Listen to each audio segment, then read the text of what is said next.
तो क्या आप भी रोज़-रोज़ यही सोचकर परेशान हो जाते हैं कि आज खाने में क्या पकाएँ? या फिर वही पुरानी रेसिपी बन जाती है या फिर बाहर से ऑर्डर करना पड़ता है? तो अगर आप भी इसी कन्फ्यूजन का सामना कर रहे हैं तो आज की ये वीडियो आप लोगों के लिए है।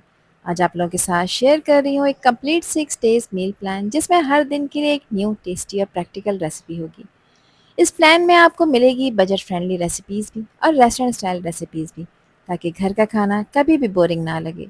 और सबसे अच्छी बात ये है कि ये रेसिपीज सिंपल इंग्रेडिएंट्स से बनेंगी, फैमिली अप्रूव्ड होंगी और इतनी मज़ेदार बनेंगी कि रोज़-रोज़ सोचना ही नहीं पड़ेगा कि आज क्या बनाना है। तो वीडियो को एंड तक ज़रूर देखें, क्योंकि हर नेक्स्ट रेसिपी पिछली से भी ज़्यादा मज़ेदार और वर्थ ट्राइंग है। तो चलिए शुरू करते हैं 6 दिन के टेस्टी मील प्लान को, जो आपको और आपकी पूरी फैमिली को बेहद पसंद आएंगे। और अगर ये वीडियो आपको अच्छी लगे तो इस वीडियो को आपने लाइक और शेयर ज़रूर करना है। चटखारा भिंडी मसाला बनाने के लिए यहाँ पर मैंने ली है 500 ग्राम फ्रेश भिंडी। और सबसे इम्पॉर्टेंट बात कि मैंने इसको अच्छी तरह से वॉश करने के बाद कम्प्लीटली ड्राई कर लिया है, क्योंकि अगर भिंडी में ज़रा सा भी मॉइस्चर रह गया तो वो पकते वक्त चिपचिपी हो जाती है। परफेक्ट भिंडी बनाने का ये पहला और सबसे ज़रूरी सीक्रेट है। भिंडी की जो हेड और टेल होती है इसको मैंने यहाँ पर ट्रिम कर लिया है। इसको बहुत छोटे पीसेस में आपने कट नहीं करना, साइज़ यही रखना है जो मैं आपके साथ शेयर कर रही हूँ। अब एक चटनी तैयार करनी है, जिसके लिए लिए हैं मैंने यहाँ पर 3 मीडियम साइज़ के लाल और फ्रेश टमाटर, 2 तीखी वाली हरी मिर्चें हैं और 8 से 9 दाने मैंने छोटे साइज़ के लहसुन के यूज़ किए हैं। बगैर पानी मिलाए इसको ब्लेंडिंग जग में डालकर इसका एक पेस्ट बना लेंगे। लेकिन ध्यान रखें कि इस पेस्ट को बिल्कुल स्मूथ नहीं करना, थोड़ा सा चंकी रखना है, जिस तरह से आपको वीडियो में नज़र आ रहा है। ये पेस्ट हमारी भिंडी मसाला को देगा एक ज़बरदस्त चटखारेदार और रिच फ्लेवर। यहाँ पर मैंने ली है एक छोटी साइज़ की कैरी। अब यहाँ पर मैं इसको पील करूँगी, यानी मैं इसका छिलका उतार लूँगी, क्योंकि हमारी भिंडी को देगी एक नेचुरल खट्टापन और ज़बरदस्त चटखारा। ये छोटा सा ट्विस्ट आपकी सिंपल भिंडी को बना देगा बिल्कुल नेक्स्ट लेवल का। कैरी को यहाँ पर मैंने पील कर लिया है और अब इसको सेंटर में से कट कर कर 2 इक्वल पार्ट्स में डिवाइड करूँगी और इसके दरमियान में जो सीड होता है इसको निकाल दूँगी। अब इस कैरी को मैं मीडियम थिक स्लाइसेस में कट कर रही हूँ, ना ज़्यादा पतले और ना ही ज़्यादा मोटे। अब यहाँ पर एक इम्पॉर्टेंट बात मैं आपसे शेयर कर रही हूँ कि मैं इस कैरी का सिर्फ 3/4 पार्ट ही यूज़ करूँगी, क्योंकि ये काफ़ी ज़्यादा खट्टी है। अगर पूरी डाल दी तो टेस्ट ओवर पावर हो सकता है और मैं चाहती हूँ कि भिंडी में हल्का सा बैलेंस खट्टापन आए। तो यहाँ पर इसका 1/4 पार्ट मैंने उठा लिया है, इसको शामिल नहीं करेंगे और बाकी के स्लाइसेस को हम भिंडी मसाला में ऐड करेंगे। अब ये मसाला बनाने के लिए सबसे पहले भिंडियों को फ्राई कर लेते हैं, जिसके लिए एक पैन में मैं शामिल कर रही हूँ तकरीबन 3 टेबल स्पून जितना कुकिंग ऑयल। बहुत ज़्यादा ऑयल में आपने भिंडियों को फ्राई नहीं करना होता। यहाँ पर एक छोटी सी प्रॉब्लम हो गई थी, गैस चली गई थी, इसलिए मैंने फ्लेम चेंज कर ली है और अब एलपीजी पर कुकिंग कंटिन्यू कर रही हूँ। जो भिंडियाँ कट कर कर रखी थी उन भिंडियों को मैंने ऑयल में डाल दिया है और अब मीडियम हाई फ्लेम पे इसको लगातार चलाते हुए आपने फ्राई करना है।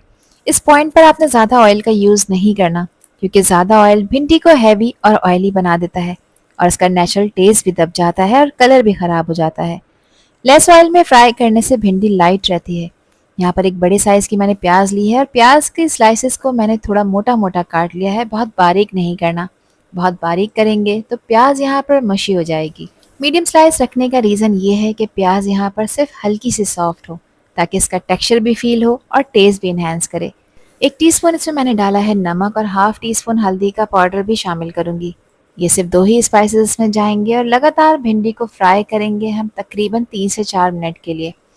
नमक और हल्दी इस पॉइंट पर ऐड करने से इसका फ्लेवर इसके अंदर तक जाता है, जो आपको हर बाइट में फील होता है।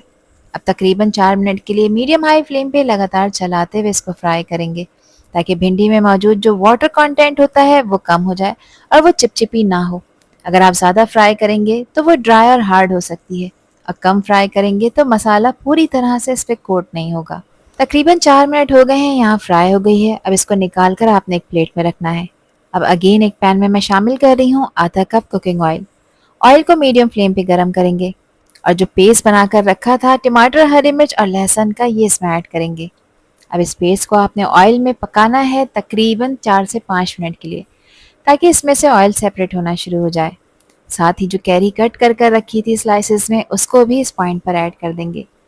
जब ये कैरी इस पेस्ट के साथ पकेगी तो ये यहाँ पर अपना फ्लेवर इसमें रिलीज़ करना शुरू करेगी और थोड़ी सी सॉफ्ट भी हो जाएगी। इस पॉइंट पर गैस का फ्लेम आपने मीडियम रखना है, ताकि अच्छी तरह से इसकी भुनाई हो सके।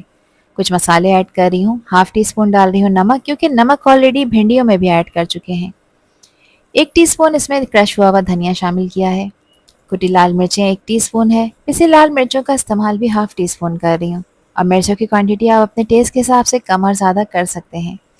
अब ये मसाले कच्चे हैं और मसालों का रॉ फ्लेवर ख़त्म करना बहुत ज़रूरी है, ताकि एक ज़बरदस्त सी खुशबू आ जाए और इसका फ्लेवर भी डीप हो जाए। अच्छी तरह से लगातार चलाते हुए इसको आपने भूनना है तकरीबन 4 से 5 मिनट के लिए, या तब तक के लिए जब तक कि इसमें से ऑयल सेपरेट ना होना शुरू हो जाए। ऑयल सेपरेट हो चुका है और अब मुझे यहाँ पर कैरी को गलाना है। तो मैं यहाँ पर तकरीबन 3 से 4 मिनट के लिए इसको कवर करूँगी और गैस का फ्लेम लो कर दूँगी, और लो फ्लेम पे इसको जब तक पकाएंगे जब तक कि मसाला भुनकर बिल्कुल दानेदार सा ना हो जाए। अब 4 मिनट हो गए हैं इस मसाले को पकते हुए। कवर हटाते हैं और चेक कर लेते हैं क्या कंडीशन है। कैरी यहाँ पर अच्छी तरह से टेंडर हो गई है और मसाले के साथ प्रॉपर ब्लेंड हो रही है। अब मसाले का टेक्सचर आप लोग देख सकते हैं कि कितना परफेक्ट दानेदार हो चुका है। अब इस पॉइंट पर इसमें मैं भिंडियाँ ऐड कर रही हूँ, जो मैंने प्लेट में अलहदा से निकाल ली थी। और अब अच्छी तरह से इसको मिक्स करेंगे ताकि हर पीस पर ये मसाला अच्छी तरह से कोट हो जाए। अब यहाँ पर एक टिप ये है कि भिंडी को आपने जेंटली फोल्ड करना है, ज़्यादा चलाना नहीं है, वरना वो यहाँ पर टूट सकती है और चिपचिपी भी हो सकती है। मीडियम फ्लेम पर स्लोली इसको मिक्स करना बेस्ट है, ताकि मसालों का फ्लेवर भिंडी के हर पीस में प्रॉपरली एब्जॉर्ब हो जाए। इस स्टेज पे भिंडी और मसाला परफेक्ट कॉम्बो बन जाते हैं, टेंगी, स्पाइसी और बिल्कुल चटखारेदार। ये स्टेप इस डिश का मैजिक है, जो सिंपल भिंडी को बिल्कुल रेस्टोरेंट स्टाइल टच देता है। अब भिंडी को मैंने अच्छी तरह से मिक्स कर लिया है, मसाला हर भिंडी के पीस पे प्रॉपरली कोट हो गया है। इसमें थोड़ी सी कसर है, तो यहाँ पर मैं इसको कवर करूँगी और कवर करके तकरीबन 4 से 5 मिनट के लिए इसको दम वाली आंच पर पकाएंगे, ताकि भिंडी यहाँ पर अंदर तक पक जाए, कच्ची बिल्कुल ना रहे। भिंडी को पकते हुए 5 मिनट हो चुके हैं और देखिए हमारी भिंडी अब बिल्कुल परफेक्टली पक गई है। हर पीस सॉफ्ट है लेकिन मुशी नहीं है, और मसाला भी हर भिंडी के साथ अच्छी तरह से कोट हो चुका है।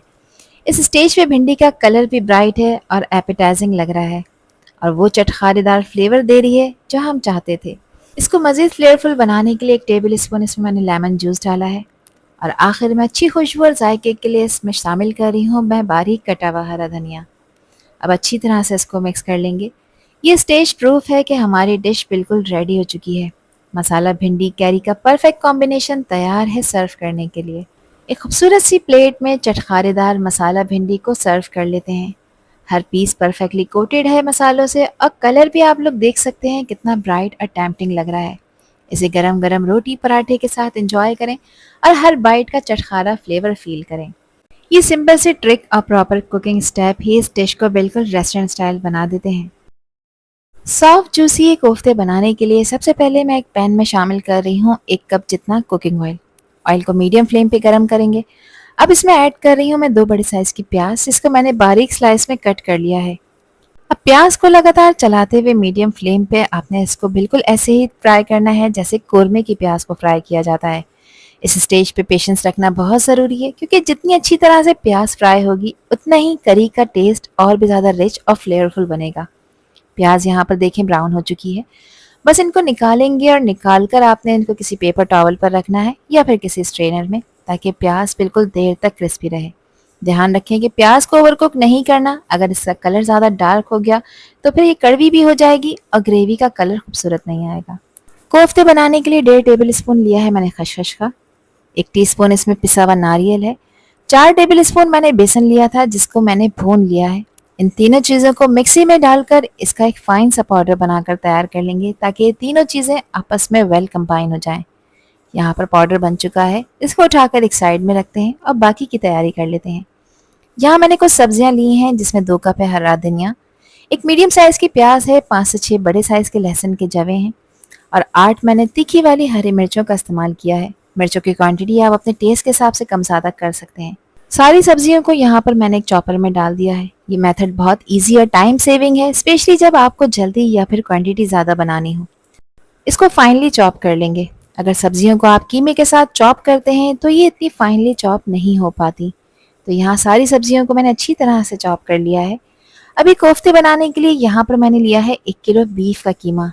कीमे को मैंने अच्छी तरह से वॉश करने के बाद छन्नी में रखा था। ध्यान रखें कि कीमे में पानी मॉइस्चर बिल्कुल नहीं होना चाहिए। अगर कीमे में पानी रह गया तो जब कोफ्ते आप करी में डालेंगे तो ये कोफ्ते टूट सकते हैं या फिर फट सकते हैं। तो एक बहुत इंपॉर्टेंट टिप है जिसको आपने लाजमी फॉलो करना है। हाथ से प्रेस कर कर इसका एक्स्ट्रा पानी आपने निकाल देना है। अब इस चॉपर में मैं कीमा भी ऐड कर रही हूँ क्योंकि मुझे इसको यहाँ पर फाइनली चॉप करना है। जितना बारीक कीमा पिसा हुआ होगा उतने ही स्मूथ कोफ्ते आपके बनेंगे, बिल्कुल क्रैक फ्री बनकर तैयार होंगे। जो चने का और जो खसखस का नारियल का पाउडर बनाकर रखा था वो इसमें ऐड करेंगे। जो प्याज तल कर रखी थी उसकी आधी क्वांटिटी मैंने यहाँ पर इसमें ऐड की है, यानी एक बड़े साइज की प्याज को मैंने फ्राई करने के बाद इसमें शामिल कर दिया है। फ्राइड प्याज ऐड करने से कोफ्ते बहुत ही सॉफ्ट और बिल्कुल स्मूथ बनकर तैयार होते हैं। साथ ही कुछ स्पाइसेस ऐड कर रही हूँ जिसमें 1.5 टीस्पून मैंने डाला है नमक। नमक आप अपने टेस्ट के अकॉर्डिंग ऐड करिएगा, कम या ज़्यादा जितना खाना आप पसंद करें। 1 टीस्पून इसमें ज़ीरा पाउडर शामिल करेंगे और मैंने 1 टीस्पून ही यहाँ पर पिसी लाल मिर्चों का पाउडर शामिल किया है, जिसकी क्वांटिटी आप अपने टेस्ट के हिसाब से कम ज़्यादा कर सकते हैं। घर का पिसा हुआ खुशबूदार गरम मसाला इसमें 1/2 टीस्पून ऐड कर रही हूँ। हल्दी का पाउडर इसमें 1/4 टीस्पून ऐड करेंगे। साथ ही इसमें धनिया का पाउडर भी शामिल कर रही हूँ जो कि 1 टेबल स्पून है। ये मैंने धनिया क्रश हुआ हुआ इसमें ऐड किया है। कोफ्तों को अंदर से बिल्कुल सॉफ्ट और जूसी बनाने के लिए इसमें मैंने 2 टेबल स्पून घी ऐड किया है। घी नहीं है तो यहाँ पर आप ऑयल का भी यूज़ कर सकते हैं। कवर करेंगे और 2 से 3 मिनट के लिए चॉपर को चलाएंगे ताकि कीमा बिल्कुल बारीक और स्मूथ हो जाए। मगर याद रखें कि हमें इसका बिल्कुल पेस्ट नहीं बनाना, बस इतना चॉप करना है कि मिक्सर स्मूथ और वेल कंबाइन हो जाए। इस प्रोसेस से न सिर्फ मसाले इवनली मिक्स होते हैं बल्कि कोफ्ते बहुत ही सॉफ्ट और जूसी बनकर तैयार होते हैं। सारे कीमे को मैंने एक मिक्सिंग बाउल में निकाल लिया है। कीमे का टेक्सचर आप लोग देख सकते हैं कितना फाइन और स्मूथ हो चुका है। अब इसके कोफ्ते बनाने के लिए हाथ को पानी लगाकर गीला करेंगे और एक मीडियम साइज का पोर्शन लेंगे या फिर उतना बड़ा पोर्शन जितने बड़े साइज का आप कोफ्ता बनाना चाहते हैं। मैं मीडियम साइज यूज़ कर रही हूँ जो ना ही ज़्यादा छोटा है और ना ही ज़्यादा बड़ा। तकरीबन 60 ग्राम्स के बराबर मैंने यहाँ पर एक कोफ्ता बनाकर तैयार किया है। दोनों हाथों से अच्छी तरह से इसको दबाएंगे ताकि ये बिल्कुल क्रैक फ्री हो जाए और फिर इसको एक परफेक्ट कोफ्ते का शेप दे देंगे। तो देखें एक कोफ्ता रेडी हो गया है। बाकी के कीमे के भी मैंने कोफ्ते बनाकर तैयार कर लिए थे और इस पॉइंट पर आप इनको फ्रीज भी कर कर रख सकते हैं किसी भी एयरटाइट कंटेनर में या जिपलॉक बैग में। फिर जिस वक्त आपका दिल चाहे आप ग्रेवी तैयार करें, इनको फ्रीजर से निकाल कर ग्रेवी में ऐड करें। मुकम्मल पक जाने पर गरम गरम आप इन्हें एंजॉय कर सकते हैं। 1 किलो कीमे में आप इजीली 20 से 21 कोफ्ते बनाकर तैयार कर सकते हैं। अब इसकी ग्रेवी बनाने के लिए यहाँ पर मैंने लिया है 2 कप दही। दही ज़्यादा खट्टा नहीं होना चाहिए। जो प्याज फ्राई कर कर रखी थी आधी मैंने बचा ली थी, आधी कोफ्तों में ऐड करी थी। अब इस प्याज को मैं दही में ऐड कर रही हूँ। एक ब्लेंडिंग जग में मैंने दोनों चीज़ों को डाल दिया है।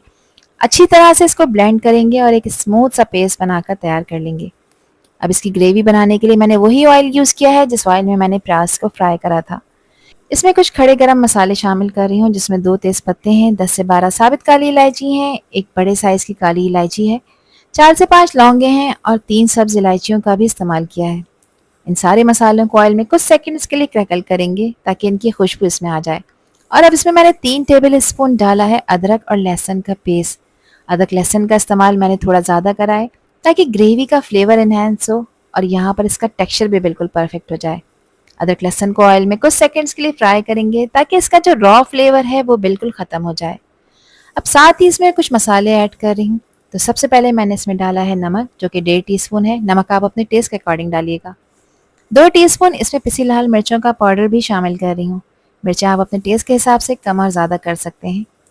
कश्मीरी लाल मिर्च का इस्तेमाल कर रही हूँ, ये भी 1 टीस्पून है। ये तीखी बिल्कुल नहीं होती मगर इससे ग्रेवी का कलर खूबसूरत आएगा।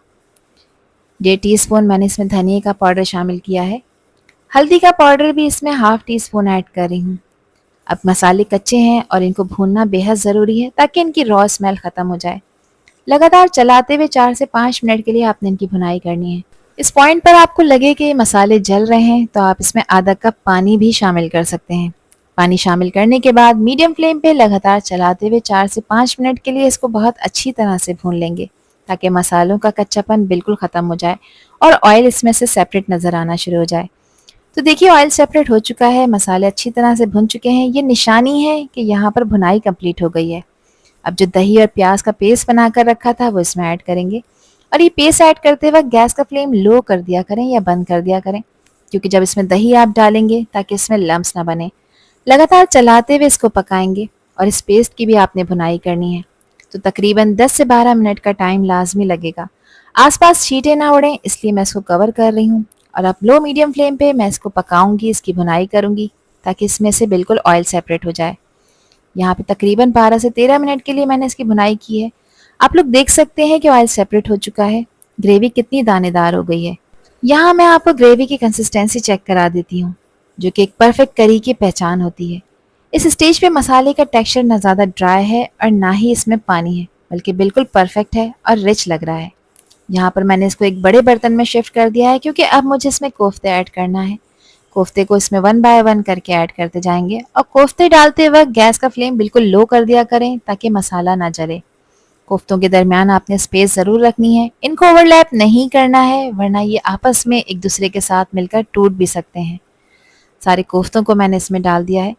कोफ्तों को मसाले में डालने के बाद 1 से 2 मिनट के लिए टच ना करें और ना ही आपने इसमें स्पून या स्पैचुला चलाना है, बल्कि इस तरह से पैन को पकड़कर घुमाएंगे ताकि कोफ्ते यहाँ पर ना टूटें, इनकी भुनाई भी हो जाए और अपनी ये शेप भी बिल्कुल होल्ड कर कर रखें।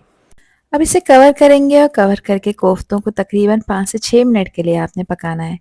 5 से 6 मिनट में ये कोफ्ते अच्छी तरह से फर्म हो जाएंगे और अपनी पोजीशन होल्ड कर लेंगे।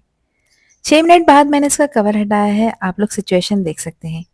कोफ्ते अच्छी तरह से भुन चुके हैं और फर्म भी हो चुके हैं। अभी कोफ्ते ऊपर से तो फर्म हो गए हैं मगर अंदर से अभी भी कच्चे हैं, तो इनको गलाने के लिए मैं इसमें 2 गिलास पानी ऐड कर रही हूँ। पानी आपने उतना ही ऐड करना है जितनी कंसिस्टेंसी आप ग्रेवी की रखना चाहते हैं। मैं इसको बिल्कुल मीडियम कंसिस्टेंसी में रखूंगी, जो ना ही ज़्यादा थिक होगी और ना ही ज़्यादा पतली। एक दफ़ा इसको अच्छी तरह से मिक्स कर लेंगे, इसको कवर करेंगे और कोफ्तों को गलाएंगे तकरीबन 30 से 35 मिनट के लिए। ये बीफ के कोफ्ते हैं तो 30 से 35 मिनट का टाइम लाजमी लगेगा। अगर इस रेसिपी को आप मटन और चिकन के साथ तैयार कर रहे हैं तो तकरीबन 20 से 25 मिनट में कोफ्ते रेडी हो जाएंगे। यहाँ पर लो फ्लेम पे मैंने इन कोफ्तों को तकरीबन 35 मिनट के लिए गला लिया है। ग्रेवी बिल्कुल परफेक्ट हो चुकी है। कोफ्ते अल्हम्दुलिल्लाह 100% टेंडर हो चुके हैं। यहाँ पर आप इनकी लुक चेक करें। गाढ़ी जायकेदार ग्रेवी में डूबे हुए ये कोफ्ते सभी को बहुत पसंद आएंगे। इसके फाइनल टच के लिए घर का पिसा हुआ खुशबूदार गरम मसाला डाला है, जो कि हाफ टी स्पून है। 2 से 3 हरी मिर्चें भी इसमें ऐड करेंगे और आखिर पे इस पर स्प्रिंकल कर रही हूँ मैं बारीक कटा हुआ हरा धनिया, जो न सिर्फ इसके टेस्ट को एनहांस करेगा बल्कि इसको एक वाइब्रेंट लुक भी देगा। अब इस गरम गरम कोफ्ता करी को एक खूबसूरत से सर्विंग डिश में हम सर्व कर लेते हैं, जिसको एंजॉय कर सकते हैं आप रोटी, चपाती और चावलों के साथ। किसी भी दावत पर बनाएं या फिर फैमिली गेट टुगेदर पर भी आप इनको सर्व कर सकते हैं। ये कोफ्ता करी इतनी मज़ेदार है कि हर बाइट में फुल ऑफ फ्लेवर फील आएगी और कोफ्ते लिटरली मुंह में मेल्ट हो जाएंगे। तो ऑथेंटिक अरेबिक स्टाइल मंदी बनाने के लिए 2 टेबल स्पून लिया है मैंने साबित धनिया। 1 टेबल स्पून साबित सफ़ेद ज़ीरा इसमें शामिल करेंगे। इसके अलावा 1 टीस्पून मैंने इसमें सौंफ का इस्तेमाल किया है, खुशबू बहुत प्यारी आती है। 2 मीडियम साइज़ की दालचीनी के पीस हैं, ये इसमें ऐड कर देंगे। इसके अलावा सब्ज़ इलायची का इस्तेमाल कर रही हूँ और ये तकरीबन 8 दाने हैं। थोड़े बड़े साइज़ की हैं तो 8 ली हैं, छोटी हो तो 10 भी ले सकते हैं। 1 पीस मैंने इसमें जावित्री का ऐड किया है। 1 बड़ी काली इलायची भी इसमें शामिल कर देंगे। इसके अलावा 2 छोटे पीस मैंने यहाँ पर जायफल के इस्तेमाल किए हैं। जायफल और जावित्री का कॉम्बिनेशन इसके मसालों की खुशबू को नेक्स्ट लेवल पे पहुँचा देता है। 10 अदद यहाँ पर मैंने ली हैं लौंगे।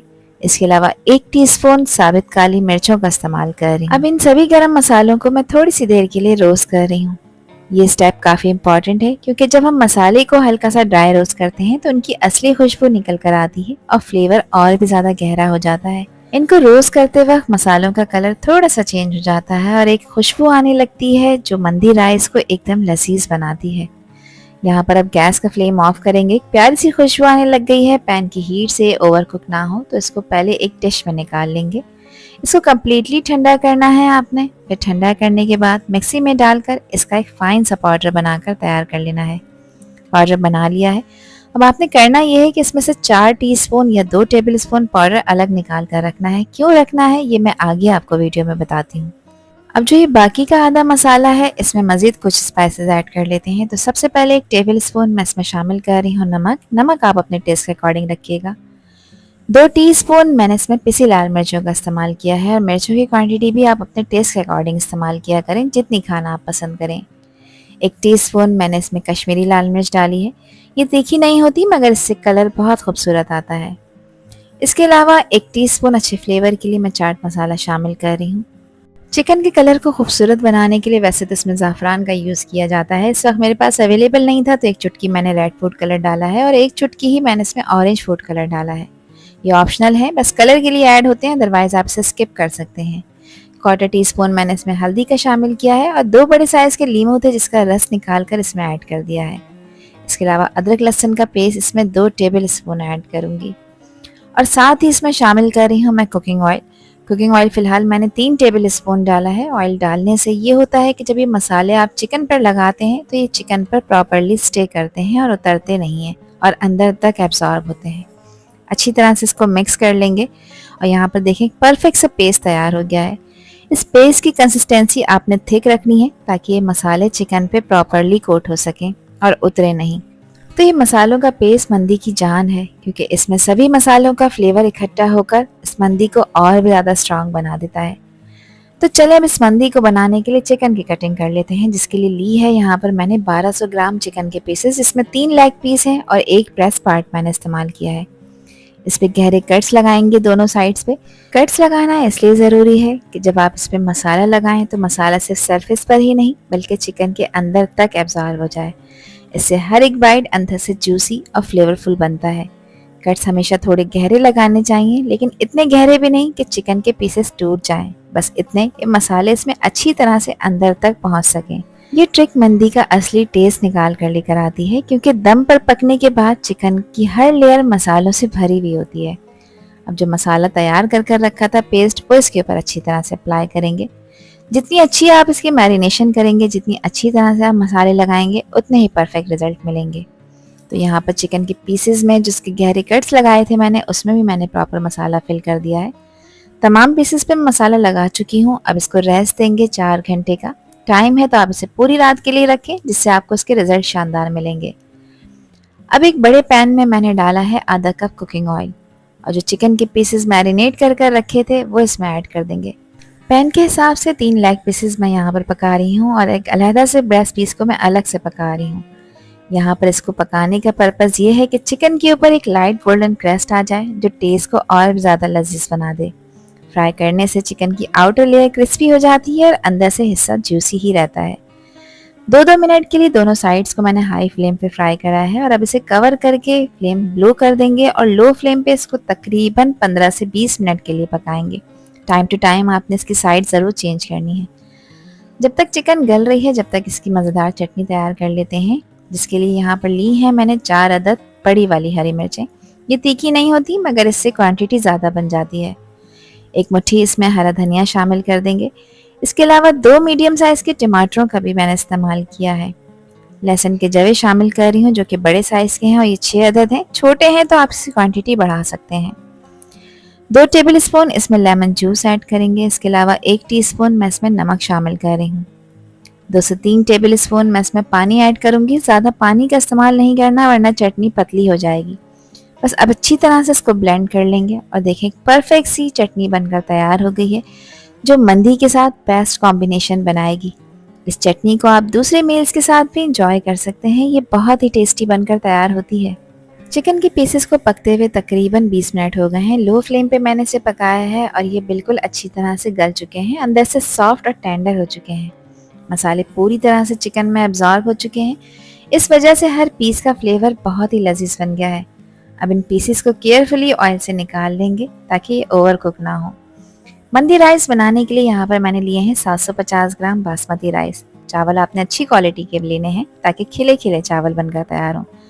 इनको अच्छी तरह वॉश करने के बाद मैंने पानी में डिप कर रख दिया था और पानी में आपने इसको आधे घंटे के लिए डिप करना है ताकि खिले खिले और लंबे चावल तैयार हों। यहाँ पर मैंने इनको पकाने के लिए आधा कप लिया है ऑयल।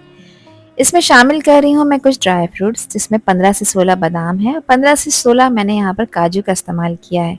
तो ड्राई फ्रूट्स आप अपनी पसंद के कोई भी ले सकते हैं। मैंने इसमें बादाम, काजू और किशमिश का इस्तेमाल किया है और इनको ऑयल में मैं थोड़ा सा फ्राई कर रही हूँ ताकि इनका फ्लेवर और भी ज़्यादा इन्हेंस हो जाए। तो सबसे पहले बादाम और काजू को फ्राई करेंगे जब तक कि हल्के गोल्डन ना हो जाएं और क्रिस्पी ना हो जाएं।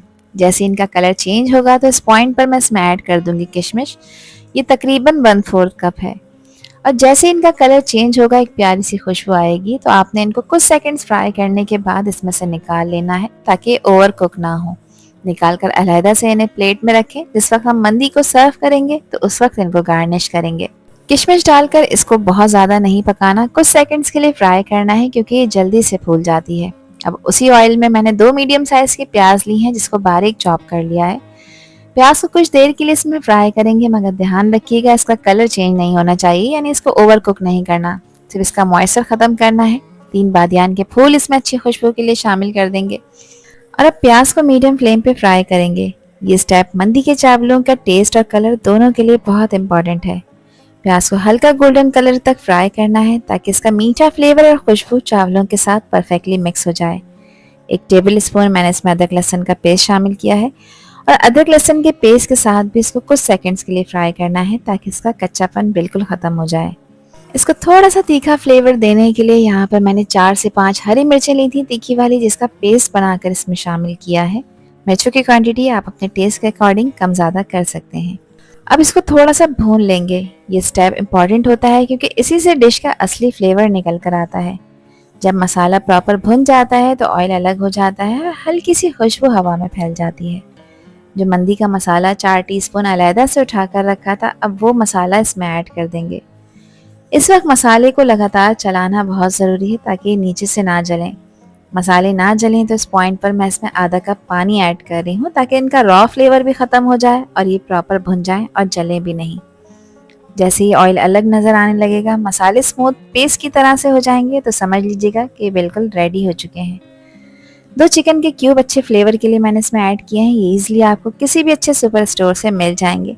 फ्लेवर को एनहांस करने के लिए डाले हैं, है तो ऐड करें, अदरवाइज आप इसे स्किप कर सकते हैं, कोई इशू नहीं है। मसाला भुन चुका है, ऑयल सेपरेट हो चुका है। अब इसमें मैं शामिल कर रही हूँ नमक। नमक मैंने फ़िलहाल 1 टेबल स्पून से थोड़ा सा ज़्यादा ऐड किया है, बाद में चख लेंगे, कम पड़ेगा तो मज़ीद ऐड करेंगे। अब इसमें शामिल कर रही हूँ मैं पानी। पानी मैंने यहाँ पर तकरीबन 4.5 गिलास ऐड किया है क्योंकि मैं 750 ग्राम चावल पकाकर तैयार कर रही हूँ। इसके फ्लेवर को इन्हेंस करने के लिए 2 टेबल स्पून मैंने इसमें लेमन जूस भी ऐड किया है।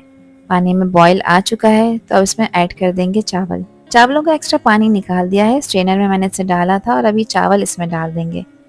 चावलों को डालने के बाद एक दफ़ा आपने इसमें नमक लाजमी चेक करना है। यखनी में देखिए नमक हमेशा थोड़ा खुलता हुआ ही होता है क्योंकि अगर नमक किसी चीज़ में कम होगा तो उससे फ्लेवर अच्छा नहीं आएगा। अब इन चावलों को हाई फ्लेम पे आपने बगैर ढक्कन लगाए इतना पकाना है कि इसका सारा पानी ड्राई हो जाए और इस तरह से बड़े बड़े से बबल्स आना शुरू हो जाए। जब इस तरह से पानी ड्राई हो जाए, इसमें बड़े बड़े बबल्स आना शुरू हो जाएं, इट मीन्स कि अब ये दम लगाने के लिए बिल्कुल रेडी हो चुका है। तो इसको कवर करेंगे। इसके नीचे आपने हैवी बॉटम का तवा लाजमी लगाना है ताकि नीचे से ना जले ना चिपके। 5 मिनट के लिए मैंने इसको कवर करा था। चावल यहाँ पर अभी पूरी तरह से दम पर नहीं आए। जो चिकन के पीसेस फ्राई कर कर रखे थे, अब वो इसमें असेंबल कर देंगे। ये स्टेप मंदी को हाईलाइट करता है क्योंकि इसी तरह से चिकन का फ्लेवर चावलों में एब्जॉर्ब होता है और राइस और भी ज़्यादा जूसी और खुशबूदार बन जाते हैं। चिकन के गोल्डन ब्राउन पीसेस को केयरफुली चावलों के ऊपर अरेंज करना है। जो ऑयल थोड़ा सा बच गया था इन पीसेस में से, वो भी इसके ऊपर डाल दिया है। चावलों को अच्छा कलर देने के लिए 2 टेबल स्पून पानी में मैंने थोड़ा सा ऑरेंज फूड कलर डिजोल्व करके इसमें शामिल कर दिया है। एक कोयला मैंने गर्म होने रखा था। कुछ ऑयल के ड्रॉप्स इस पर ड्रिजल करूंगी और फ़ौरन से इसको कवर कर देंगे ताकि मंदी में कोयले का स्मोक अच्छी तरह से अब्जॉर्ब हो जाए। अब इसको कवर करके 8 मिनट के लिए आपने इसको दम पे रखना है ताकि चावलों में जो कसर है वो भी पूरी हो जाए। 8 मिनट बाद मैंने इसका कवर हटाया है। यहाँ पर मंदी बिल्कुल रेडी हो चुकी है। यहाँ आप इसका कलर चेक करें और इसकी लुक चेक करें, जिसको देखते ही आपको खाने का दिल चाहेगा। यही वो फाइनल लुक है जिसका इंतज़ार था। एकदम ऑथेंटिक, एरोमेटिक और फ्लेवरफुल चिकन मंदी बिल्कुल रेडी हो चुकी है, जो दिखने में भी खूबसूरत है और खाने में भी लाजवाब है। जो कोयला निकाल कर रखा था उसको इस पॉइंट पर रिमूव कर देंगे। तो चले अब चावलों को थोड़ा सा मिक्स कर लेते हैं। चावल का हर दाना आप लोग देख सकते हैं कि बिल्कुल खिला खिला और फ्लफी बनकर तैयार हुआ है। चावलों को हमेशा हल्के हाथ से चलाना चाहिए क्योंकि अगर ज़्यादा तेज़ या रफली आप इसको चलाएंगे तो ये टूट जाएंगे। एक खूबसूरत सी डिश में मज़ेदार से और खिले खिले इन मंदी राइस को हम सर्व कर लेते हैं। हर दाना मसालों की खुशबू से भरा हुआ है और परफेक्टली कुक है। इन चावलों का टेक्सचर बिल्कुल सॉफ्ट है लेकिन ये टूटे नहीं हैं, जो मंदी राइस की असली पहचान है। अब इन चावलों के ऊपर चिकन के जूसी पीसेस रख रही हूँ। देखिए कितने खूबसूरत गोल्डन ब्राउन पीसेस हैं जो राइस के ऊपर अरेंज होकर इस डिश को रॉयल लुक दे देते हैं। अब मंदी के ऊपर ड्राई फ्रूट्स डाल रही हूँ। देखिए गोल्डन ब्राउन काजू, बादाम और फूली हुई किशमिश कितनी खूबसूरत लग रही है। इसको एंजॉय करें आप इसकी मज़ेदार चटनी के साथ और मुझे कमेंट सेक्शन में लाजमी बताएं कि ये रेसिपी और वीडियो आप लोगों को कैसी लगी। और यहाँ पर हमारा ज़बरदस्त चिकन मंदी प्लेटर बिल्कुल रेडी है। देखिए कितनी ज़बरदस्त प्रेजेंटेशन है। नीचे फ्लफी एरोमेटिक चावल, ऊपर जूसी गोल्डन चिकन के पीसेस और गार्निश किए गए ड्राई फ्रूट्स इस डिश को एक रॉयल टच दे रहे हैं। सबसे पहले मैंने यहाँ पर लिया है 1 कप बेसन। मैंने मेजरिंग कप का यूज़ किया है। आप लोग घर में जो नॉर्मल चाय पीने वाला कप होता है उससे इसकी मेजरमेंट कर सकते हैं। और अब मैं इसको अच्छी तरह से छान रही हूँ। बेसन को छानने से इसमें जो छोटी-छोटी गुठलियाँ होती हैं वो ख़त्म हो जाती हैं और हमारी कढ़ी बिल्कुल स्मूथ और लम्प फ्री बनकर तैयार होती है। अगर आपने ये स्टेप स्किप कर दिया तो बाद में कढ़ी में गुठलियाँ रह जाती हैं जो न सिर्फ टेक्सचर ख़राब करती हैं बल्कि टेस्ट भी उतना अच्छा नहीं आता। यहाँ पर मैंने लिया है 1 किलो दही। जी हाँ, 1 कप बेसन है और इसमें मैंने 1 किलो दही का इस्तेमाल किया है। कोशिश करें कि जब भी आपने कढ़ी पकानी हो तो आपने 1 रात पहले दही को मंगा कर रख लेना है। सबसे पहले मैं इसमें तकरीबन 3/4 कप दही ऐड कर रही हूँ। पूरा दही एक साथ नहीं डाल रही। और अब इसे अच्छी तरह से फेंट लूँगी ताकि एक स्मूथ पेस्ट बन जाए। दही को थोड़ा-थोड़ा कर ऐड करने का रीज़न ये है कि बेसन में गुठलियाँ ना बने। अगर आप सारा दही एक साथ डाल देंगे तो मिक्सर प्रॉपर्ली मिक्स नहीं हो पाएगा और लम्प्स रह जाएंगे। इस तरह ग्रेजुअली मिक्स करने से बैटर बिल्कुल क्रीमी और सिल्की बन जाता है जो बाद में कढ़ी को एक परफेक्ट टेक्सचर भी देता है। ये स्टेप बहुत इंपॉर्टेंट है, इसलिए आराम आराम से फेंटें जब तक कि मिक्सर बिल्कुल स्मूथ ना हो जाए। और यहाँ मैं आपसे कुछ इंपॉर्टेंट टिप्स शेयर करना चाहती हूँ कि हमेशा कढ़ी को आपने स्लो फ्लेम पर ही पकाना है। इसे बिल्कुल भी जल्दी में या फिर हाई फ्लेम पर नहीं पकाना वरना कढ़ी फट सकती है और इसका टेस्ट भी प्रॉपर्ली डेवलप नहीं होता। मिक्सर स्मूथ हो चुका है तो अब सारा दही मैं इसमें ऐड कर रही हूँ और अब इसको भी अच्छी तरह से विस्क कर लेंगे ताकि ये बिल्कुल यहाँ पर स्मूथ और लम्प्स फ्री हो जाए। एक चीज़ का ख्याल आपने और रखना है कि कढ़ी को बिल्कुल हल्की आंच पर पकाना है। जितनी हल्की आंच पर ये पकेगी उतनी ही क्रीमी, थिक और फ्लेवरफुल बनेगी। अब इसमें मैं तकरीबन 3 लीटर पानी ऐड करूँगी। मगर ये जो बाउल जिसमें मैं मिक्स कर रही हूँ इसका साइज़ छोटा है तो तकरीबन 1.5 लीटर पानी इसमें आएगा। बाकी का पानी हम इसमें बाद में ऐड करेंगे। 1 कप बेसन 1 किलो दही के हिसाब से तकरीबन 3 से साढ़े 3 लीटर पानी आप इसमें ऐड कर सकते हैं। ये यहाँ पर बिल्कुल रेडी हो चुका है। अब यहाँ पर मैंने ली है एक छोटे साइज़ की प्याज। 5 लिए हैं मैंने लहसुन के जवे जो कि थोड़े बड़े साइज़ के हैं, अदरक का इस्तेमाल नहीं करना। 4 हरी मिर्चें ली हैं छोटे साइज़ की, इनको आपने मिक्सी में डालकर इसका एक पेस्ट बनाकर तैयार कर लेना है। वैसे तो देखें आप चॉप कर भी इसमें ऐड कर सकते हैं, लेकिन क्या है कि उससे टेक्सचर स्मूथ नहीं बनता। अब कढ़ी पकाने के लिए सबसे पहले इसका मसाला भूनना ज़रूरी है, जिसके लिए आधा कप लिया है मैंने ऑयल। ऑयल को मीडियम फ्लेम पे गरम करेंगे और जो यहाँ पर पेस्ट बनाकर रखा था प्याज, हरी मिर्च और लहसुन का, ये इसमें ऐड करेंगे। अब यहाँ पर इन तीनों चीज़ों को अच्छी तरह से लगातार चलाते हुए आपने भूनना है। साथ ही तकरीबन 8 से 10 कड़ी पत्ते भी मैंने इसमें ऐड किए हैं जिससे खुशबू बहुत ही कमाल की आएगी। मीडियम फ्लेम पे तकरीबन 4 से 5 मिनट के लिए इस पेस्ट को आपने भूनना है जब तक कि इसमें से ऑयल सेपरेट ना हो जाए और इसका कलर भी थोड़ा चेंज हो जाए। अब यहाँ पर देखिए इसका कलर चेंज हो चुका है तो कुछ स्पाइसेस ऐड कर रही हूँ। सबसे पहले मैं इसमें शामिल कर रही हूँ लाल मिर्चों का पाउडर जो कि 1 टेबल स्पून है। हल्दी का पाउडर इसमें मैं 2 टेबल स्पून ऐड कर रही हूँ। हल्दी का इस्तेमाल इसमें ज़्यादा किया जाता है ताकि कलर अच्छा आ सके। 1 टीस्पून इसमें मैंने धनिया का पाउडर भी शामिल किया है। नमक इसमें ऐड कर रही हूँ जो कि 1 टीस्पून है। फिलहाल 1 टीस्पून ऐड कर रही हूँ, बाद में चख लेंगे, कम पड़ेगा तो मज़ीद ऐड करेंगे। नमक आप अपने टेस्ट के अकॉर्डिंग ऐड करिएगा जितना खाना आपको पसंद हो। अभी मसाले कच्चे हैं, इनको भूनना ज़रूरी है। यहाँ पे तकरीबन 3 से 4 टेबल स्पून मैंने पानी डाला है ताकि मसाले ना जलें। अब इन मसालों को तकरीबन 4 से 5 मिनट के लिए आपने मीडियम फ्लेम पर ही भून लेना है जब तक कि इसमें से ऑयल सेपरेट ना नज़र आने लगे। ये निशानी है कि मसाला परफेक्टली भून चुका है। जितनी अच्छी तरह से आप इसकी भुनाई करेंगे उतनी ही इसकी रॉ स्मेल ख़त्म हो जाएगी और इनका कलर थोड़ा सा चेंज होकर हल्का सा गोल्डन हो जाएगा। मसाले में से ऑयल सेपरेट हो चुका है। अब इसमें दही और बेसन वाला मिक्सर मैं ऐड कर रही हूँ और स्लोली ऐड करना है और लगातार चलाते हुए ऐड करना है ताकि इसमें किसी भी तरह की गुठलियाँ ना बने। इस पॉइंट पर आपने गैस का फ्लेम लो रखना होता है ताकि दही में किसी भी तरह के लम्स ना बने। अब उसी बाउल में मैंने तकरीबन आधा लीटर पानी ऐड कर इसमें शामिल किया है और उसी जग से जिस जग से मैंने बाउल में पानी ऐड किया था उसी से 1 जग यानी 1 लीटर का जग है, 1 लीटर पानी में मज़ीद ऐड कर रही हूँ। तो टोटल कढ़ी में मैंने तकरीबन 3 लीटर पानी ऐड किया है। अब इसे अच्छी तरह से लगातार चलाते हुए पकाएंगे और गैस का फ्लेम अगेन हाई करेंगे। हाई फ्लेम पे कड़ी को आपने लगातार चलाते हुए पकाना है। इस पॉइंट पे आपने स्पैचुला या स्पून नहीं छोड़ना। इसको मैं यहाँ पर लगातार चला रही हूँ जब तक कि इसमें अच्छी तरह से बॉईल ना आ जाए। यहाँ पर सबसे इम्पॉर्टेंट टिप यही है कि कड़ी को बिल्कुल आपने छोड़ नहीं देना। कंटिन्यूसली हल्के हाथ से इसको चलाना है ताकि बेसन नीचे से ना चिपके और ना ही इसमें गुठलियाँ बने। अब देखें इसमें से बॉईल आना शुरू हो चुका है।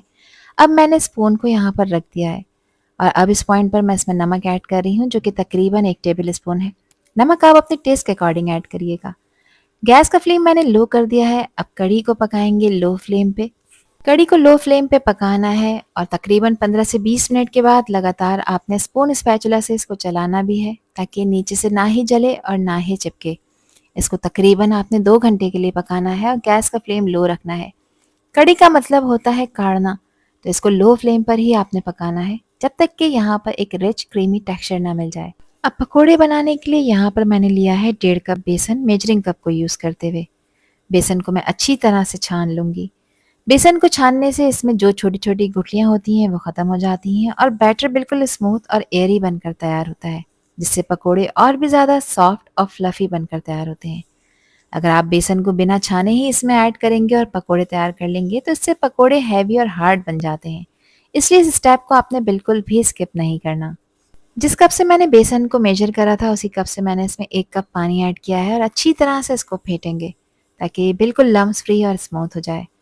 1/4 कप मैंने मज़ीद इसमें पानी ऐड किया है। अब इसको लगातार आपने फेंटना है तकरीबन 4 से 5 मिनट के लिए ताकि ये बेसन यहाँ पर बिल्कुल लाइट हो जाए और इसमें एयर आ जाए। जितनी अच्छी तरह से आप इसे फेंटेंगे उतने ही सॉफ्ट और फ्लफ़ी पकोड़े बनकर तैयार होंगे। यहाँ लगातार मैंने इसको तकरीबन 5 मिनट के लिए फेंट लिया है। कुछ स्पाइसेस ऐड कर रही हूँ जिसमें 1 टीस्पून है ज़ीरा, 1 टीस्पून कुटी लाल मिर्चें हैं, 1 टीस्पून क्रश हुआ हुआ धनिया है। इसके अलावा 1/4 टीस्पून अजवाइन ऐड कर रही हूँ और अजवाइन को हमेशा इस तरह से हाथ पर रब कर कर ऐड किया करें जिससे इसका फ्लेवर मज़ीद इन्हेंस होता है। 1 टीस्पून नमक ऐड कर रही हूँ, नमक आप अपने टेस्ट के अकॉर्डिंग डालिएगा। 1/4 टीस्पून इसमें मैंने डाला है बेकिंग सोडा। 2 हरी मिर्चें थी जो ज़्यादा तीखी वाली नहीं है, इसको चॉप कर कर इसमें ऐड कर दिया है। 1 कप बारीक कटा हुआ हरा धनिया शामिल करेंगे। एक बड़े साइज़ की प्याज को भी मैंने चॉप कर लिया है। प्याज को ऐड करने से पकोड़े बहुत ही सॉफ्ट बनते हैं। अब अच्छी तरह से इसको मिक्स कर लेंगे। इस बैटर की कंसिस्टेंसी ना ही बहुत पतली होनी चाहिए और ना ही बहुत ज़्यादा गाढ़ी।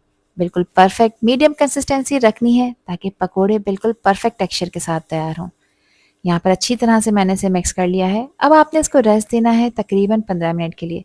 कवर कर कर इसको किचन काउंटर टॉप पर ही छोड़ूंगी ताकि इसमें जो बेकिंग सोडा डाला है वो एक्टिव हो जाए। कड़ी को पकते हुए यहाँ पे तकरीबन 1.5 घंटा हो चुका है और दूसरी तरफ मैंने पकोड़ों को फ्राई करने के लिए ऑयल भी गर्म होने के लिए रख दिया था। और ध्यान रखें कि ऑयल का टेम्परेचर मीडियम गर्म होना चाहिए। बहुत तेज़ गर्म या फिर हल्की गर्म ऑयल में आपने कभी भी पकोड़ों को फ्राई नहीं करना होता। बस 1 बाय 1 करके इसमें पकोड़ों का बैटर ड्रॉप करते जाएंगे। बहुत ज़्यादा आपने ओवर क्राउडेड नहीं करना। और जिस वक्त आप इसमें पकोड़ों का बैटर ड्रॉप कर रहे हो उस वक्त गैस का फ्लेम लो कर दिया करें। 1 बाय 1 करके इसमें मैंने मिक्सर ऐड कर दिया है। एक बैच मैंने डाल दिया है। अब तकरीबन 2 से 3 मिनट के लिए आपने इनको टच नहीं करना। 2 से 3 मिनट में ये फर्म होना शुरू हो जाएंगे, अपनी पोजीशन होल्ड कर लेंगे। उसके बाद फिर आप इन्हें चलाएं, फ्लिप करें ताकि ये सब तरफ से इवनली गोल्डन हो। इनका टोटल फ्राइंग टाइम है तकरीबन 6 से 7 मिनट। 6 से 7 मिनट में ये बिल्कुल गोल्डन क्रिस्पी हो जाएंगे और अंदर से बिल्कुल भी कच्चे नहीं रहेंगे। यहाँ तकरीबन 7 मिनट हो चुके हैं। एक अच्छा खूबसूरत सा गोल्डन कलर इसके ऊपर आ चुका है। अब यहाँ मैं इसको निकालूंगी और अगले बैच को भी इसी तरह से फ्राई कर लूँगी। इनको निकाल कर आपने इनको किसी स्ट्रेनर में रखना है ताकि ये बिल्कुल क्रिस्पी रहें। अब यहाँ पर एक पकोड़ा मैं आपको तोड़कर चेक करा देती हूँ। ये देखें, ये पकोड़ा बिल्कुल सॉफ्ट है, अंदर से कितना जालीदार बनकर तैयार हुआ है। इसमें बिल्कुल भी गुठली नज़र नहीं आ रही है। अगर इसी तरह का परफेक्ट टेक्सचर, परफेक्ट पकोड़ा आप भी तैयार करना चाहते हैं तो मेरी बताए हुए टिप्स को आपने लाजमी फॉलो करना है। कड़ी को यहाँ पे पकते हुए तकरीबन 2 घंटे कंप्लीट हो चुके हैं। इसका टेक्सचर आप लोग देख सकते हैं कि मीडियम है, ना ही बहुत ज़्यादा पतला और ना ही बहुत गाढ़ा। इसको पका पका कर आपने बहुत गाढ़ा नहीं कर देना, क्योंकि जब आप इसमें पकोड़े ऐड करेंगे तो वो पकोड़े भी कड़ी को एब्जॉर्ब करेंगे। उससे ऑटोमेटिकली कड़ी का टेक्सचर बिल्कुल परफेक्ट हो जाएगा। यहाँ पे पकोड़ों को मैंने इसमें डाल दिया है। अच्छी तरह से इनको इसमें डिप कर देंगे ताकि ये पकोड़े कड़ी को एब्जॉर्ब करना शुरू कर दें। पकौड़ों को इसमें डालने के बाद आपने गैस का फ्लेम बिल्कुल मीडियम रखना है और इसमें 1 से 2 बॉयल लेकर आने हैं। ओवरकुक नहीं करना, वरना ये पकोड़े हद से ज़्यादा सॉफ्ट हो जाएंगे और फिर टूटना शुरू हो जाएंगे। अब इसका ज़बरदस्त सा तड़का तैयार कर लेते हैं, जिसके लिए 1 कप मैंने लिया था सरसों का ऑयल। सरसों के ऑयल का तड़का लगाने से कढ़ी का फ्लेवर 100 गुना बढ़ जाएगा। सबसे पहले इसमें मैं शामिल कर रही हूँ एक छोटे साइज़ की प्याज, इसको मैंने बारीक स्लाइस में कट कर लिया है। 3 से 4 लहसुन की कलियों को भी यहाँ पर मैंने चॉप कर कर इसमें ऐड किया है। पहले लहसुन और प्याज को इसमें फ्राई करेंगे, सारी चीज़ों को एक साथ नहीं डालेंगे क्योंकि हर एक का जो कुकिंग टाइम होता है वो अलग-अलग होता है। इसको आपने इतना फ्राई करना है कि यहाँ पर बिल्कुल लाइट गोल्डन सी होना शुरू हो जाए। जैसे ही इन दोनों चीज़ों का कलर थोड़ा-सा चेंज हो जाएगा, 5 से 6 साबित गोल लाल मिर्चें मैंने इसमें ऐड की हैं और 1 टीस्पून है सफ़ेद ज़ीरा। इन दोनों चीज़ों को भी ऑयल में कुछ सेकंड्स के लिए क्रैकल करेंगे। इनको ओवरकुक नहीं करना, वरना ये यहाँ पर जल भी सकती हैं। यहाँ पर देखें एक अच्छा खूबसूरत सा गोल्डन कलर आ चुका है लहसुन और प्याज का। तो तकरीबन 5 से 6 कड़ी पत्ते भी मैंने अच्छी खुशबू के लिए इसमें ऐड किए हैं। और अब इस गरम-गरम तड़के को हम डाल देंगे मज़ेदार क्रीमी कढ़ी के ऊपर। जैसे ही सिज़लिंग तड़का कढ़ी पर गिरता है, इसकी खुशबू पूरे किचन में फैल जाती है और टेस्ट बिल्कुल नेक्स्ट लेवल का हो जाता है। तड़का हमेशा फ्रेश और गरम ही कढ़ी पर डालें ताकि उसका फ्लेवर भी कढ़ी में एब्जॉर्ब हो जाए। अच्छी तरह से इसको मिक्स कर लेंगे और आप लोग देख सकते हैं कि ऑयल की हल्की सी लेयर ऊपर आ गई है। लाल मिर्चें और कड़ी पत्ते की खुशबू कढ़ी को और भी ज़्यादा टेम्पटिंग बना रही है। ये खूबसूरत से बाउल में मज़ेदार गर्मा गर्म इस क्रीमी कढ़ी को अब सर्व कर लेते हैं, जिसको एंजॉय कर सकते हैं आप चावल के साथ, रोटी के साथ और पराठे के साथ भी ये कढ़ी बेस्ट कॉम्बिनेशन बनाएगी। तो ज़रूर ट्राई करिए इस रेसिपी को और मुझे कमेंट सेक्शन में लाजमी बताइए कि रेसिपी और वीडियो आप लोगों को कैसी लगी। सबसे पहले मैंने यहाँ पर ली है आधा कप मसूर की दाल। मैंने मेजरिंग कप का यूज़ किया है। आप लोग घर में जो चाय पीने वाला कप होता है उससे मेजरमेंट कर सकते हैं। दाल को अच्छी तरह से साफ़ कर लेना है। साथ इसमें आधा कप मैं मूंग की दाल का भी इस्तेमाल करूँगी। इन दोनों दालों को मैंने अच्छी तरह से यहाँ पर चुन लिया है ताकि इसमें कोई कचरा कंकर वगैरह हो तो वो हम निकाल सकें। इन दोनों दालों का कॉम्बिनेशन हमारी ढाबा स्टाइल दाल तड़का को एक परफेक्ट टेक्सचर देगा। अब यहाँ पर दाल को अच्छी तरह से वॉश करना बहुत ज़रूरी है। खुले पानी से इसको वॉश करेंगे तकरीबन 3 से 4 दफ़ा ताकि दाल बिल्कुल क्लीन हो जाए। ये स्टेप बहुत ज़रूरी होता है ताकि सारी गंदगी निकल जाए और दाल बिल्कुल क्लीन हो जाए। इस पानी को फेंक देंगे। दाल को मज़ीद 2 से 3 दफ़ा खुले पानी से वॉश करेंगे। इस दाल को पकाने के लिए मैं प्रेशर कुकर का यूज़ कर रही हूँ। वॉश हुई हुई दाल कुकर के अंदर डाल देंगे। साथ इसमें मैं 2 मीडियम साइज़ के टमाटर ऐड कर रही हूँ, जिसको मैंने छोटे-छोटे क्यूब्स में कट कर लिया है। एक छोटी साइज़ की प्याज थी, जिसको मैंने बारीक स्लाइस में कट कर लिया है, ये भी इसमें ऐड कर देंगे। दाल को मैंने भिगोकर नहीं रखा क्योंकि मैं प्रेशर कुकर का यूज़ कर रही हूँ। साथ इसमें मैं शामिल कर रही हूँ तकरीबन 4 से 5 बड़े साइज़ की लहसुन की कलियाँ थी, जिसको मैंने कूट लिया है मोटा-मोटा सा और इसमें ऐड किया है। ध्यान रखें अदरक का इस्तेमाल नहीं करना, सिर्फ मैंने लहसुन का पेस्ट इसमें ऐड किया है। 1 टीस्पून इसमें कुटी लाल मिर्चें शामिल करेंगे और इसमें नमक ऐड कर रही हूँ मैं, जो कि 1 टीस्पून है। बाद में चख लेंगे, कम पड़ेगा तो मज़ीद ऐड करेंगे। नमक आप अपने टेस्ट के अकॉर्डिंग ऐड करिएगा। हल्दी का पाउडर इसमें हाफ टीस्पून ऐड करेंगे और 1 टीस्पून इसमें मैंने पिसी लाल मिर्चें भी शामिल की हैं। मिर्चों की क्वांटिटी भी आप हमेशा अपने टेस्ट के अकॉर्डिंग रखा करें। यहाँ पे मैं कुकिंग ऑयल का इस्तेमाल कर रही हूँ, जो कि तकरीबन 2 से 3 टेबल स्पून है। ये स्टेप बहुत ज़रूरी है ताकि दाल उबलकर प्रेशर कुकर से बाहर ना आए। यहाँ पर मैंने लिया है एक चिकन क्यूब। ये ईजिली अवेलेबल होता है, किसी भी अच्छे सुपर स्टोर से आपको मिल जाएगा। अगर चिकन क्यूब नहीं है तो यहाँ पर आप 1 टीस्पून चिकन का पाउडर भी डाल सकते हैं। अब इसमें मैं 3 गिलास पानी ऐड कर रही हूँ, जो कि बिल्कुल परफेक्ट है। एक दफ़ा इसको अच्छी तरह से मिक्स कर लेंगे। अच्छा, मैं प्रेशर कुकर में दाल पका रही हूँ और ये दाल भीगी भी नहीं है, तो तकरीबन 15 मिनट का टाइम लगेगा जब विसल स्टार्ट हो जाएगी। अगर आप नॉर्मल पैन में पका रहे हैं तब दाल को गलने में तकरीबन आधा घंटा लगेगा। कुकर की लिड लगा दी है। अब इसमें प्रेशर जब डेवलप हो जाएगा तो विसल स्टार्ट होने के बाद 15 मिनट के लिए इसको पकाएंगे और इस वक्त गैस का फ्लेम आपने मीडियम रखना है। यहाँ 15 मिनट इसको प्रेशर देने के बाद इसकी स्टीम मैंने रिलीज़ कर दी थी। अब चेक कर लेते हैं क्या कंडीशन है। अब देखिए प्रेशर कुकर की वजह से दाल अच्छी तरह से गल गई है, सॉफ्ट और प्रॉपरली कुक, बिल्कुल वैसे ही जैसे ढाबा स्टाइल दाल के लिए होना चाहिए। यहाँ पर आप इसका टेक्सचर चेक करें। कोई भी साबित चीज़ आपको इसमें नज़र नहीं आ रही होगी, ना ही टमाटर और ना ही प्याज। अगर कुछ चीज़ें साबित रह जाएं तो आप इसमें जो वो घोटा होता है उसका भी इस्तेमाल कर सकते हैं। अब इस पॉइंट पर आपने इसका नमक चख लेना है। नमक मुझे थोड़ा सा कम लग रहा था तो मैंने हाफ टी स्पून मज़ीद ऐड किया है। नमक आप अपने टेस्ट के अकॉर्डिंग ऐड करिएगा। 4 से 5 तीखी वाली हरी मिर्चें ली हैं, ये इसमें ऐड कर देंगे। और इसमें अच्छी खुशबू और जायके के लिए शामिल कर रही हूँ मैं बारीक कटा हुआ हरा धनिया, जो कि तकरीबन आधा कप है, जो न सिर्फ इसकी लुक को इन्हेंस करेगा बल्कि इसको एक ज़बरदस्त खुशबू और फ्लेवर भी देगा। अच्छी तरह से इसको मिक्स कर लेंगे और अब यहाँ पर आप दाल की कंसिस्टेंसी चेक करें, जो कि बिल्कुल परफेक्ट है। अगर दाल यहाँ पर थोड़ी सी गाढ़ी हो तो आप इसमें आधा कप से लेके 3/4 कप तक पानी ऐड कर सकते हैं। अब मज़ेदार तड़का बनाने के लिए यहाँ पर मैंने लिया है 1/4 कप कुकिंग ऑयल और इसमें 2 टेबल स्पून मैं घी के भी ऐड कर रही हूँ। आप लोग चाहें तो सिर्फ घी या फिर ऑयल का भी इस्तेमाल कर सकते हैं। 2 से 3 लहसुन की कलियां थी बड़े साइज़ की, इसको मैंने बारीक बारीक कट कर लिया है, ये इसमें शामिल करेंगे। साबित लाल मिर्चों का इस्तेमाल कर रही हूँ, जो कि तकरीबन 5 से 6 हैं। आप यहाँ पर जो सूखी वाली लाल मिर्च होती है उसका भी इस्तेमाल कर सकते हैं। लहसुन को यहाँ पर लाइट गोल्डन कलर देना है। ध्यान रखें लहसुन को ओवरकुक नहीं करना, वरना ये जल जाएगा और जल गया तो फ्लेवर ख़राब हो जाएगा। 1 टीस्पून सफ़ेद ज़ीरा भी मैंने इसमें डाला है और ज़ीरे को भी कुछ सेकंड्स के लिए क्रैकल कर लेंगे। अब यहाँ पर इसको अच्छी कलर और ढाबा स्टाइल लुक देने के लिए 1/2 टीस्पून डाला है मैंने पिसी लाल मिर्चों का पाउडर। आप कश्मीरी लाल मिर्च का भी इस्तेमाल कर सकते हैं। अच्छी तरह से इसको मिक्स करेंगे और खुशबूदार तड़का तैयार है। अब इस गर्मा गर्म तड़के को मैं दाल के ऊपर डाल दूंगी। जैसे ही सिजलिंग तड़का दाल पर गिरता है, इसकी खुशबू और आवाज़ दोनों ही दिल खुश कर देती है। अच्छी तरह से इसको मिक्स कर लेंगे। घी, लहसुन और लाल मिर्च का ये कॉम्बिनेशन दाल को बिल्कुल ढाबा स्टाइल रिच और स्मोकी टेस्ट देता है। आप लोग देख सकते हैं कि ऊपर से ऑयल मसाले परफेक्टली स्प्रेड हो रहे हैं। एक खूबसूरत से बाउल में गर्मा गर्म ढाबा स्टाइल इस दाल तड़का को सर्व कर लेते हैं, जिसको आप इंजॉय कर सकते हैं रोटी, चपाती या चावल के साथ। पराठे के साथ भी ये दाल बहुत मज़े की लगती है। इसको मैंने सर्व किया है आम के अचार और फ्रेश सैलेड के साथ, जो कि इसके टेस्ट को डबल कर देंगे। यहाँ पर आप इसकी लुक, इसका टेक्सचर, इसकी कंसिस्टेंसी चेक करें, सब बिल्कुल परफेक्ट है, जस्ट लाइक ढाबा स्टाइल। तो ज़रूर ट्राई करिए इस रेसिपी को और मुझे कमेंट सेक्शन में लाजमी बताइए कि रेसिपी और वीडियो आप लोगों को कैसी लगी। तो सुपर टेस्टी ये बेमिसाल तंदूरी कीमा बनाने के लिए यहाँ पर मैंने लिया है 1 किलो बीफ का कीमा, जिसमें 20% फैट शामिल है। आप इस रेसिपी को मटन और चिकन के साथ भी बनाकर तैयार कर सकते हैं। कीमे को अच्छी तरह से वॉश और ड्राई कर लिया है। अब इसकी मैरिनेशन के लिए 1 टेबल स्पून मैंने डाला है पिसी लाल मिर्चों का और 1 टेबल स्पून मैं कुटी लाल मिर्चें शामिल कर रही हूँ। मिर्चों की क्वांटिटी आप हमेशा अपने टेस्ट के अकॉर्डिंग रखा करें, जितनी खाना आप पसंद करें।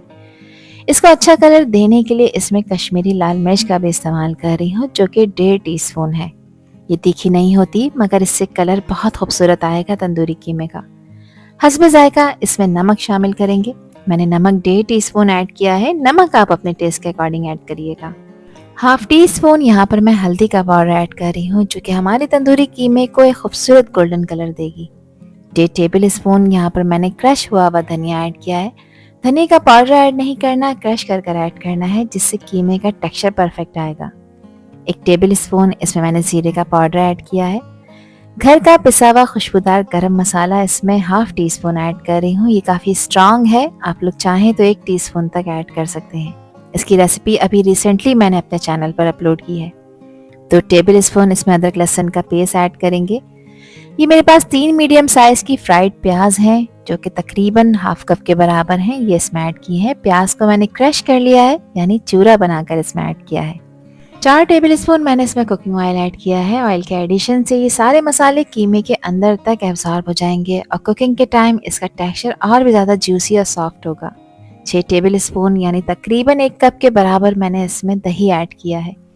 दही का टेक्सचर थिक है। दही न सिर्फ हमारे कीमे को एक रिच और क्रीमी टेक्सचर देगा, दही की रिचनेस मसालों को एक बैलेंस देती है, जिससे तंदूरी कीमे का फ्लेवर और भी ज़्यादा इन्हांस हो जाता है। बस अब अच्छी तरह से सभी चीज़ों को मिक्स कर लेंगे, ताकि जो भी चीज़ें इसमें ऐड की हैं वो कीमे के कोने कोने में एब्जॉर्ब हो जाएं। अब इसको मिक्स करने के बाद आपने रेस्ट ज़रूर देना है। आधे घंटे का टाइम इसको लाजमी देना है मैरिनेशन के लिए, और अगर आपके पास टाइम है तो आप इसे 4 से 5 घंटे तक मैरिनेट कर सकते हैं, जिसके लिए आपने इसको रेफ्रिजरेट लाजमी करना है। यहाँ तकरीबन 1 घंटा मैंने इसको रेस्ट दिया है। अब एक खुले बर्तन का यानी एक बड़े पैन का इस्तेमाल किया है मैंने, और इसमें मैं 1 कप कुकिंग ऑयल डाल रही हूँ, क्योंकि मैं 1 किलो कीमे की रेसिपी आपके साथ शेयर कर रही हूँ।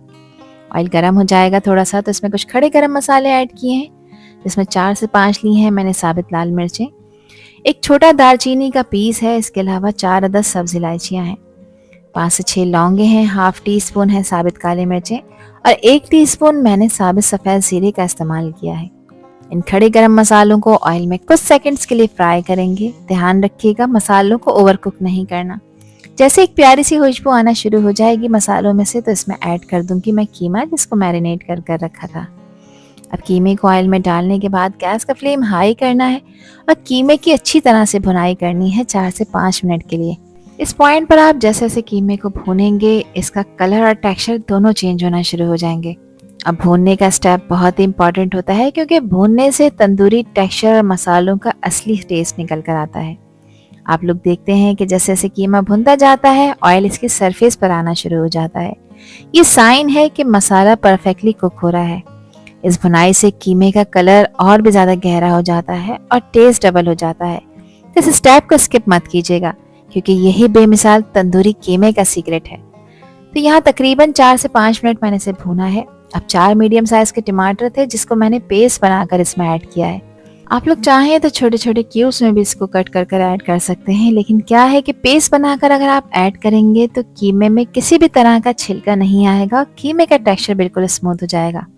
टमाटरों को डालने के बाद भी इसमें अच्छी तरह से इसकी भुनाई करनी है। टमाटर का पेस्ट हमारे तंदूरी कीमे को वो रिचनेस और टेंगीनेस और गहरा कलर देता है जो तंदूरी कीमे का रियल चार्म होता है।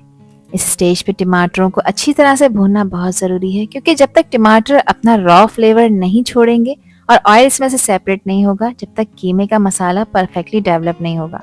यहाँ पर मैंने टमाटरों की भी भुनाई कर ली है। जिस ब्लेंडिंग जग में मैंने टमाटरों को ब्लेंड किया था उसी ब्लेंडिंग जग में मैंने आधा कप पानी ऐड किया है।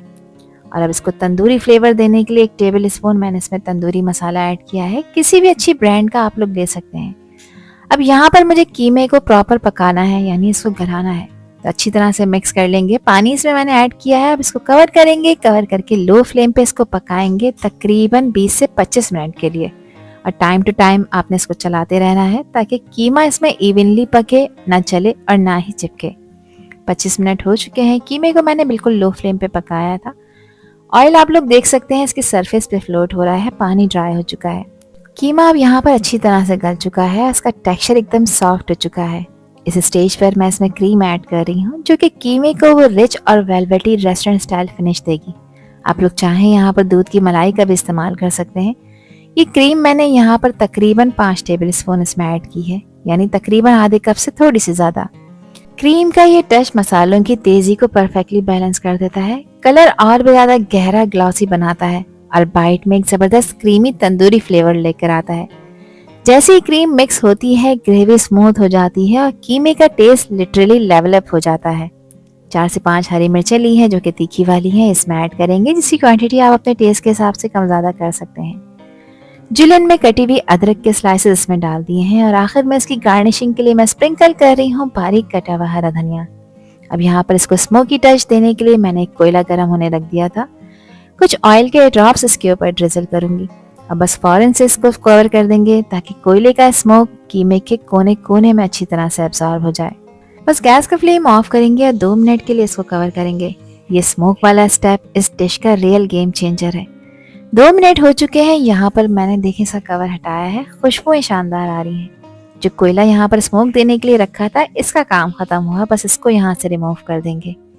और यहाँ पर हमारा रेस्टोरेंट स्टाइल तंदूरी कीमा बिल्कुल तैयार हो चुका है। मसालों का फ्लेवर डबल हो गया है और पूरी डिश में वो रेस्टोरेंट स्टाइल तंदूरी एसेंस आ रहा है जो कि घर के कीमे में बहुत ही कम मिलता है। एक दफ़ा इसको मिक्स कर लेंगे और अब एक खूबसूरत सी डिश में मज़ेदार तंदूरी रेस्टोरेंट स्टाइल इस कीमे को सर्व कर लेते हैं। इसकी फाइनल गार्निशिंग के लिए मैंने इस पर स्प्रिंकल किया है बारीक कटा हुआ हरा धनिया, जीलन में कटी हुई अदरक के स्लाइसेस, प्याज के रिंग और लेमन का स्लाइस, जो कि हमारे तंदूरी कीमे को एक रेस्टोरेंट स्टाइल लुक देंगे। इसको एंजॉय करें आप रोटी, चपाती और नान के साथ। चावलों के साथ भी ये कीमा बहुत ही मज़े का लगता है। तो फिर रेसिपी ट्राई करें और मुझसे शेयर करें अपना फीडबैक कि आप लोगों ने कैसा तंदूरी कीमा बनाया। आई होप कि रेसिपी और वीडियो आप लोगों को पसंद आई होगी। पसंद आई हो तो कमेंट सेक्शन में अपना प्यारा सा फीडबैक मुझे लाजमी शेयर करिएगा और चैनल पर न्यू है तो चैनल को भी ज़रूर सब्सक्राइब कर दीजिएगा। आपसे फिर मिलूंगी इंशाल्लाह एक न्यू वीडियो में एक न्यू रेसिपी के साथ। जब तक हादिया को दीजिए इजाज़त। अपना बहुत ख्याल रखिएगा, अपनों का भी ख्याल रखिएगा और मुझे भी अपनी प्यारी दुआओं में याद रखिएगा। अल्लाह हाफिज़, अल्लाह निगहबान।